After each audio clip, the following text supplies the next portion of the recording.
watching, listening to, calling the Audible, the official, and perhaps only Division 2 podcast for Flying Plus Football. Exactly. Studio Audio podcast. So this is Rogers and the Studio.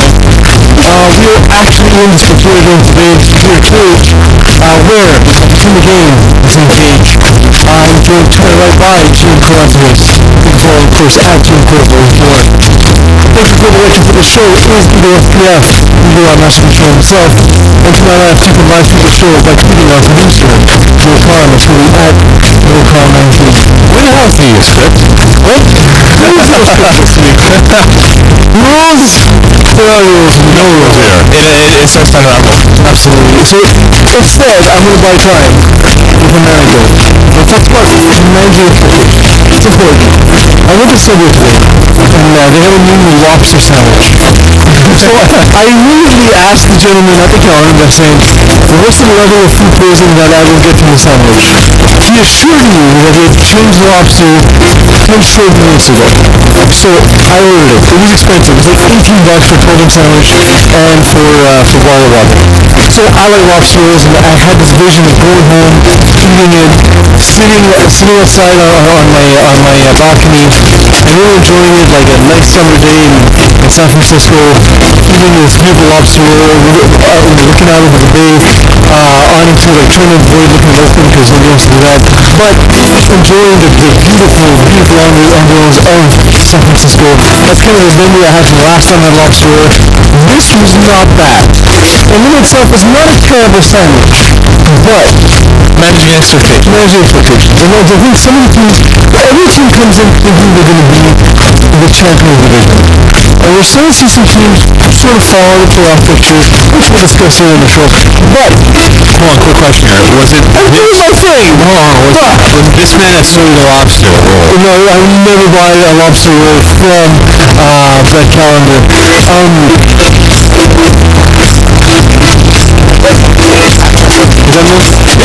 So, my point is, look, for those teams, remember, it's okay not to do an awesome lobster roll. It's okay to give a partial amount of food poisoning to your Division 3 host. But We get like a close-up of my disappointment. lobster's only in season of 2 months a year.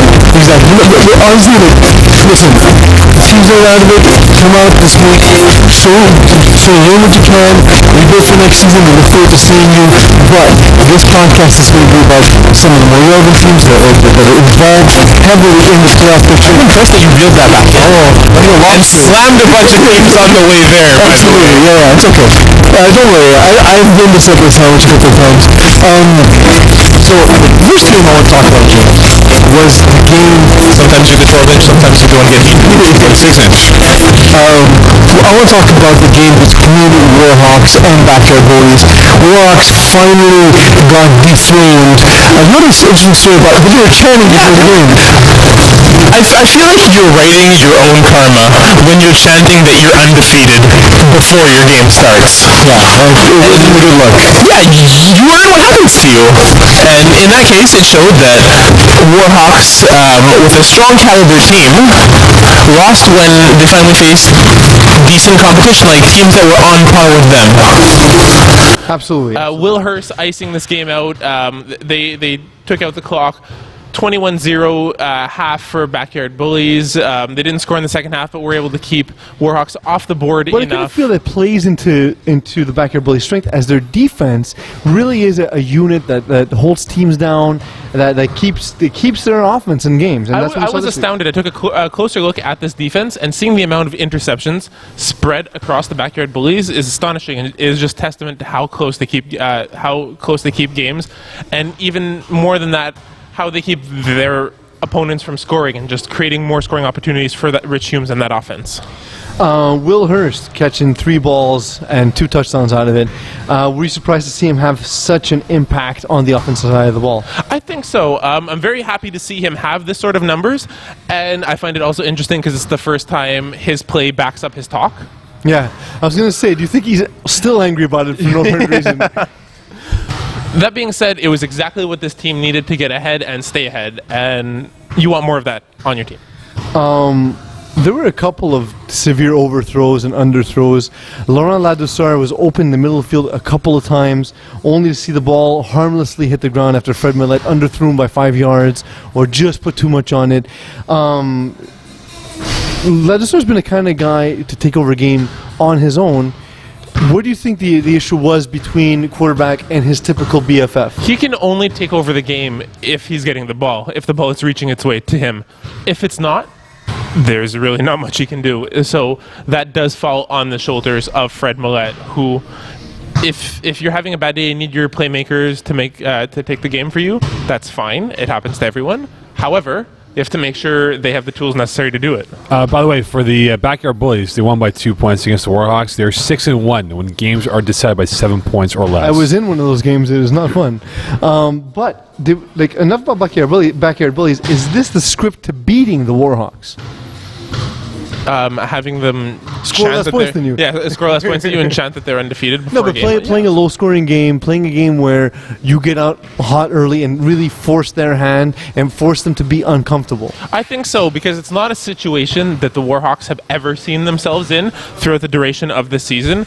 So it's definitely putting them outside of their comfort zone and seeing how they handle that pressure and work their way around it. The closest they even came to it was the Alpha Tees game, and that was against a team that lacked a sort of FPF experience and ensemble. Who are going to be awesome. Who are going to be awesome, absolutely. They're to me, like, but we could just imagine how much damage they could do if they had more experience, and just testament to show that Warhawks almost lost a game to an inexperienced FPF team. GM, you've made fun of my transitions in the past. And this is going to be a terrible one. Prior to getting to this show and really starting it, you said, let's talk about this game. What game was that? The game that I was talking about, had a chance to sit down with Derek Fontana of DG Goons. They played Pardon My Swag. Steve Sanner out. Eddie Martinez in, paying dividends. Steve Sanner is, I spoke to him this week, he is actually just a sub for DG Goons. Mm-hmm. That being said, it doesn't look like either of them might make playoffs for this team. However, even if this team does make it into the playoffs, Chris Pendenza, though, looked very, very confident, was looking off his receivers, calling those short routes, throwing the deep route, really keeping the PMS defense guessing. And on the other end of the ball, the DG Goons noticed a bit more of a late release in Brad Evans' passes. We're starting to jump a lot of routes, and it played out really, really well for them. Chris Pendenza, he's known for throwing a deep ball. However, in the second half of the season, he's been better. What adjustments do you think he's got to make in his game in order for DG Goons to be competitive in future seasons? Still stay comfortable with the guys you have. They've made a transition from a bunch of players who they didn't have last season who were experienced to bringing in new guys, and it was just about that learning equivalent on both sides, both for those new receivers coming in and for him to try and get on the same pace as them. And just to further elaborate, I've score capped a few of their games here for DG Goons. I think just to go off GM's point, having more of a consistent lineup. You look at the winter season and seasons past, you had those consistent lineups, but this summer it's been, hey, 2 guys are coming in, 2 guys are out, 3 guys are in, 4 guys are out. Need to get more consistent faces out there to have that chemistry develop. For Pardon My Swag, seeing them struggle this season, we've said every week almost how Brad Evans kind of has to rebuild the team from scratch every season. What do you think to him is the core? Like, what is what he has to build around? What are the pieces? So, I think looking at it right now, without a doubt, it's going to be Pat Pilote. It's going to be Ollie Dussault. His brother Ryan, at times, sometimes he plays a full season. Sometimes he does not. Also in that depth, they have Brian Joseph. They have Gary Bloomfield, who they play with on occasion as well.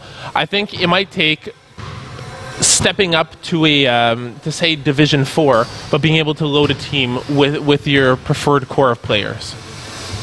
That's fair. I think actually there's some guys in this league that I say, you know what?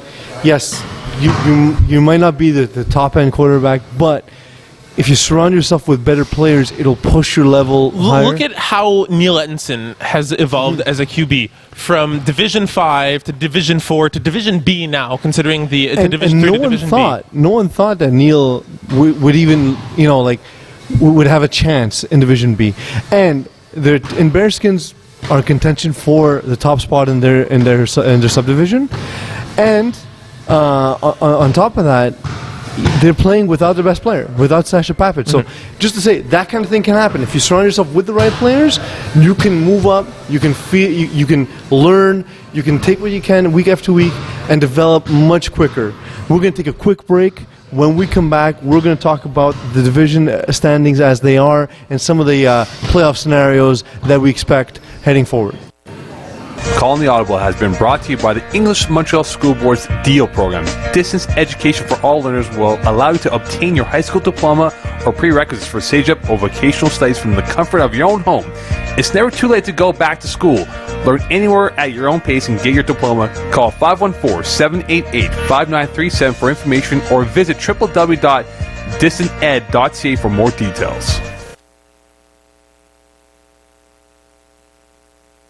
Welcome back, everyone. This is Calling the Audible. We are in the Sportera cage where, if it's in the game, it's in the cage.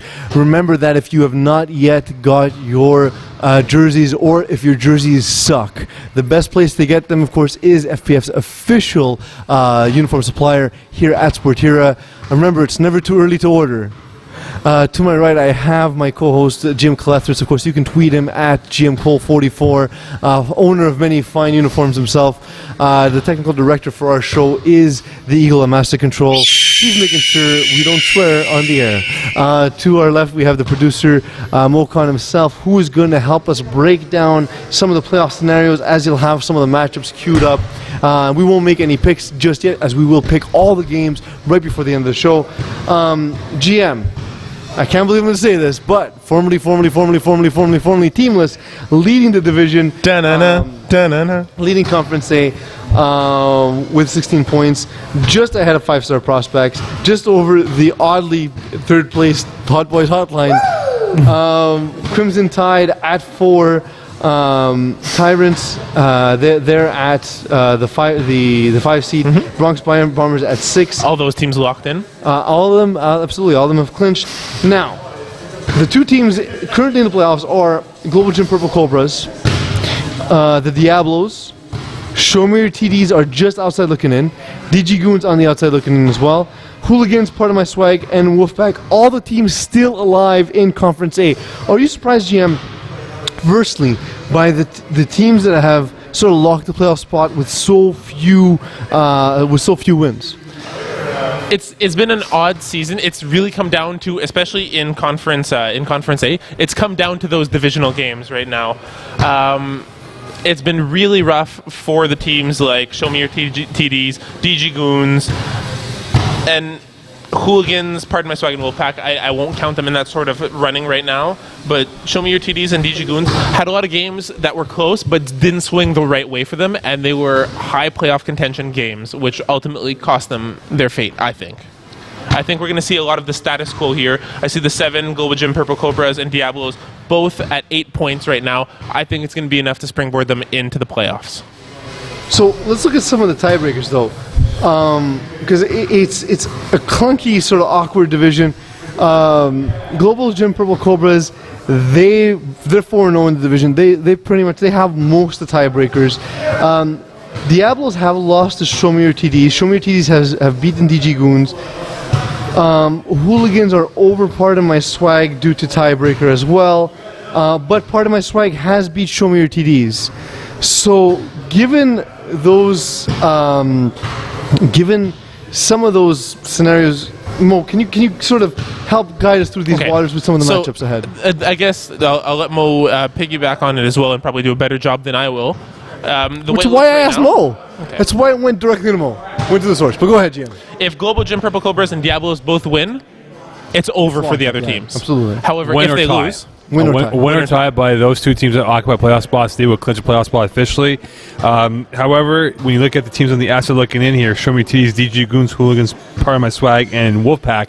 Wolfpack has the least likely scenario of qualifying because they only have 2 wins. And they are still alive, according to the mathematics given by Simon Dagenet, which makes no sense. Yeah. That's fair. And in Conference B, we have Backyard Bullies leading the way, coming off a huge win against the Warhawks. That puts the Warhawks down to 3rd place. Les Affreux, of course, over them, as they are their conference, the subdivision's leader. D's Nuts at 4th place. The Gotham Knights in 5th. Jägerbaum at 6th. PZ's new love, right under PZ's former love. The Alpha T's at 7. Tomahawk Nightmare, they close up the playoff picture for the moment. Right now, only top 6 teams have it locked, so Alpha T's and Tomahawk Nightmare still have not clinched. Junkyard Dogs are at 9, despite having a tough start to the season. Same with Les Aigles, but we have 3 teams that haven't been eliminated. Roman Eagles, Sticky Hands, Blue Devils. Thank you. We'll see you next season. Just want to add something in to clarify of the Conference A stuff. We're talking about Conference B. I know. Stop living in the past. Global Gym Purple Cobras, the only way for them to get eliminated is if Hooligans win and they end up with a tie with the Global Gym Purple Cobras, in which case the head-to-head Global Gym will fall out of that tie break. Any other combination that there's a 3-way tie. That's highly unlikely. Yeah, exactly. There's 3 other scenarios, and there's 3 other teams that need to win to make that happen. Exactly. So Global Gym Purple Cobras are likely in at that point. Just to elaborate on your Tomahawk Nightmare, they're in the 8th spot. Remember, Junkyard Dogs hold a tiebreaker on them. So if Junkyard Dogs were to win and Tomahawk were to lose, they would jump them for provided that Alpha T's also don't lose, because Alpha T's currently stand at 8 points as well. So that can go. That can be a three-way tie. In which case, while Junkyard, if that were to happen, Junkyard Dogs would move up anyway because they would have 2 division wins, 2 Tomahawk Nightmares, 1. So basically, Tomahawks got a lot of pressure in there, and despite being ahead by a game, there's a lot of pressure on them to stay ahead. And remember, Dave Santoma is the quarterback. Not too sure if JF Marquis is back this week. If he is back, if not, maybe next week if they qualify for playoffs. Do you think Les Aigles have a chance to get in here? I think that they're the team more likely than Junkyard Dogs to springboard in. It'll come down to, like Mo said, whether or not Tomahawk Nightmare have their starting quarterback, because I think that the Alpha T's are still full of surprises right now. So if a team falls out, it's going to be Tomahawk Nightmare with Les Aigles jumping in. So without further ado, let's make some predictions, and of course that'll have a huge impact on some of these playoff races as well. And that sort of, as we extrapolate it, will let people know what we think will happen, how the division will. It's going to be a fun one as well, just seeing how fierce teams come towards the end stretch of the season, if they're able even to form a team to stay competitive, or if they just make it a wash. Honestly, I hope all the teams show up. It really sucks to show up to the field and not see the opposition out there.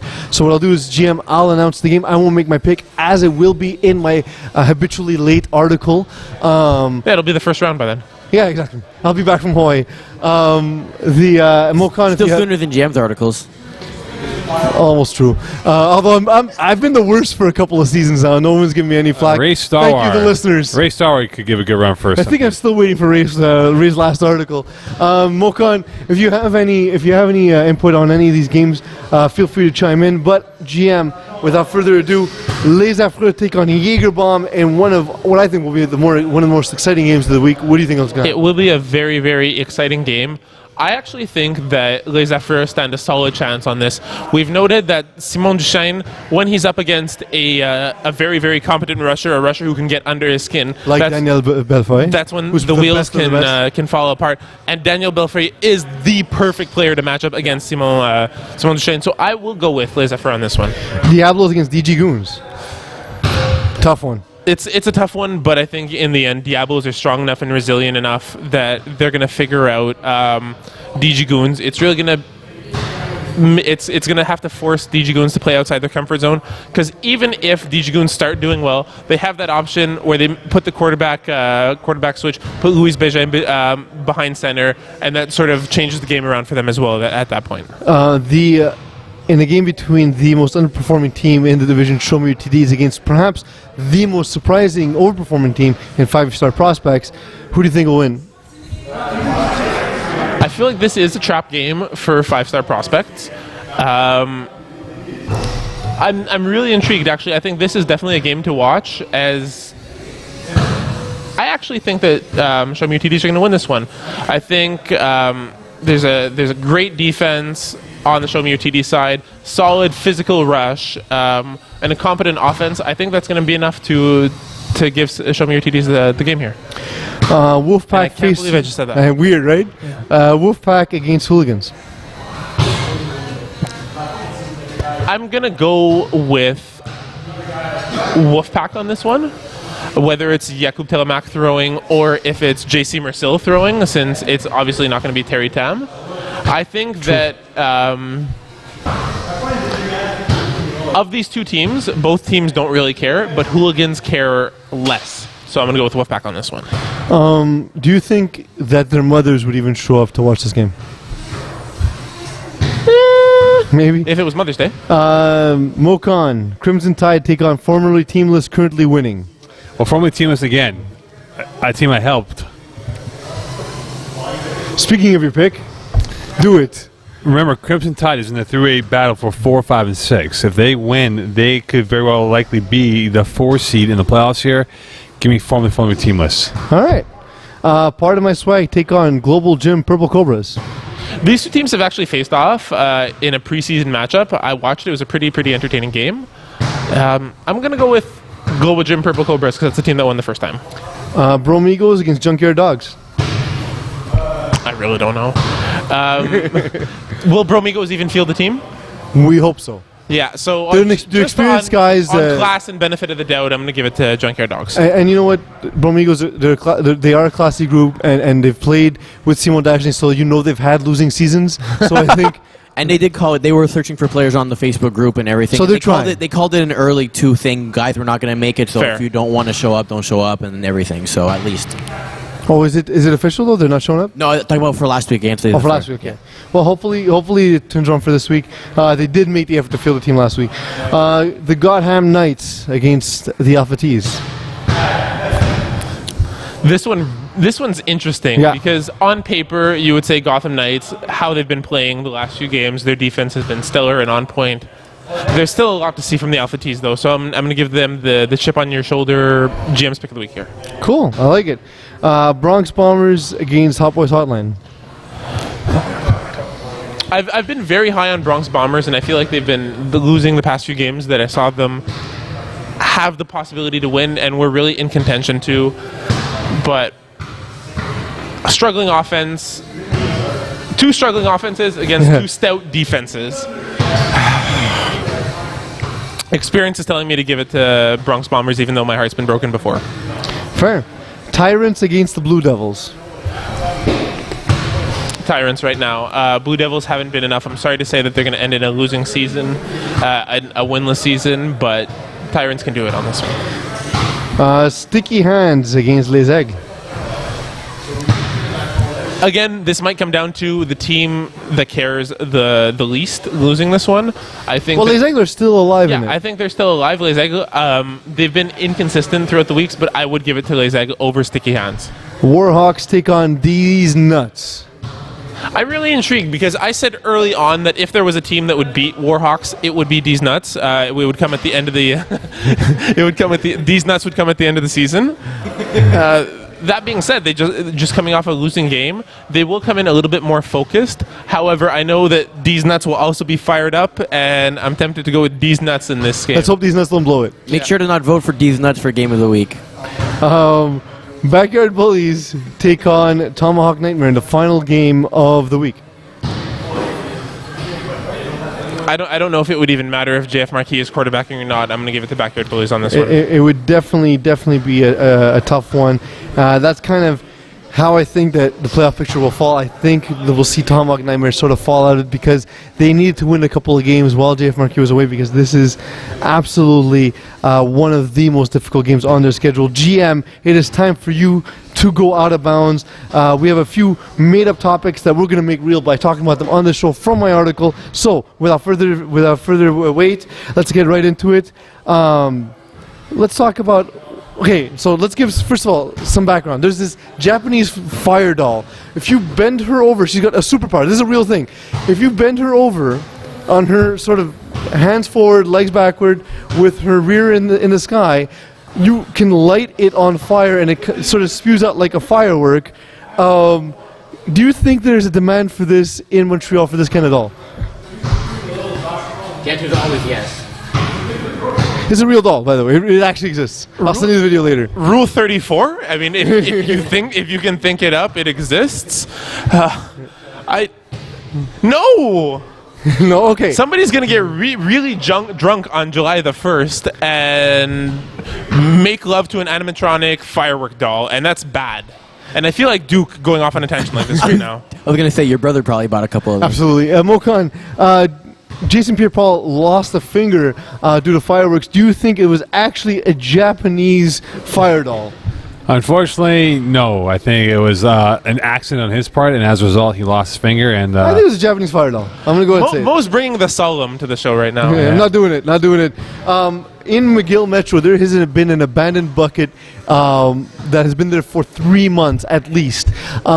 So, A, do you think it will ever be removed? And B, if it was an art exhibit, what would you call it?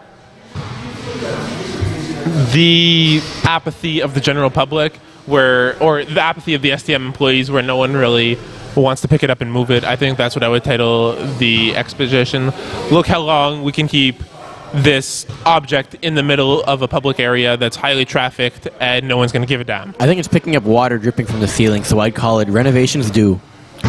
Mokan, what are 3 things you've thrown in the bucket in the past couple of months? I put soap in a bucket. I have poured water in a bucket. Playoff hopes? And I have put, actually, you know what? I have put peat moss and earth in a bucket last week. A hardworking Mokan. GM, why don't our parents listen when we give them directions? I was coming back from Brossard with my dad, and I told him, all right, so we need to go back because I have my girlfriend's dad coming over making dinner. He said, no problem. And then I said, well, you should turn here because this is how I get back from the games each week. Didn't listen. We at one point were equidistant from Vermont and my house. So why don't they listen? It's really funny because I have a tangential story as well, where I had a baseball game, and my girlfriend Kate was having dinner at my parents' house. I left early, and she was set to meet me, and she'd never been to the park before. So before I left, I told her, my dad's going to give you directions, and he's going to give you these directions. He's going to tell you to turn here. That's a bad idea. Do this instead, or follow your GPS, because otherwise you'll be adding 3 minutes to your drive unnecessarily when it's a 2-minute drive in the first place.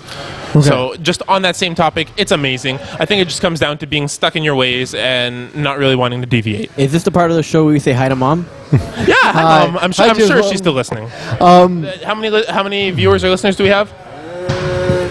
We have 4 live viewers hi, Mom. right now. So we lost my mom. I just wanted to this is the time of year where I tend to go for one a lot because we run on our shows a little bit. So this week I am going for one. I want to remind everyone to check the website when finding out when your games are and where they are, because this week all our games will be at Brossard.